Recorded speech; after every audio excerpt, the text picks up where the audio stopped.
जिउँदो हुँदा नै बाटो लागेन भने मरेपछि तर्साउँछ अरे भन्ने सुनेको थियौँ। अनि हो रहेछ, सानोमा तर्साएको कुरा हामीलाई थाहा छ, अनि तर्साउँछ अरे भनेर बसेको कुराहरू, रुँगेको कुराहरू हामीलाई थाहा छ। किनभने जिउँदो हुँदा नै बाटो लाग्नु पर्यो नि त, मरेपछि त तर्साउँछ रहेछ भनेपछि जिउँदो हुँदा नै कसरी बाटो लाग्ने भन्ने चाहिँ अब हामीले सोच्नु पर्यो। मरेपछि तर्साउँछ भनेपछि मानिसको आत्मा रहेछ र नै तर्साउँदो रहेछ, मानिसको आत्मा रहेछ र नै भड्किँदो रहेछ र तर्साउँदो रहेछ। तर नतर्साउनको लागि चाहिँ जिउँदो हुँदा नै बाटो लाग्नु पर्यो। अब बाटो चाहिँ कसरी लाग्ने? त्यस कारणले गर्दाखेरि हामी मरेपछि चाहिँ बाटो लाउनको लागि अनेक कोसिस गर्छौँ। हाम्रो संस्कृति र हाम्रो धर्म अनुसार बाटो लाउनको लागि हामीले के चाहिँ गर्दैनौँ।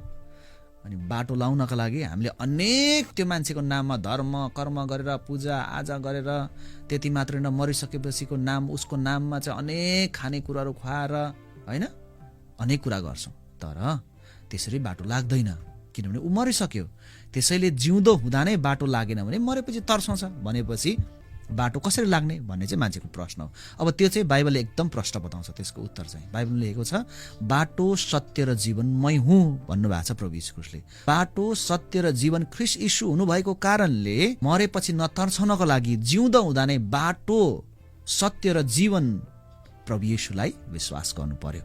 त्यसैले हामी मरेपछि तर्साउँदैनौँ। यसरी साथीहरू, मरेपछि तर्साउने डरमा तपाईँ हुनुहुन्छ भने आज नै तपाईँले प्रभुलाई विश्वास गर्नु पर्यो।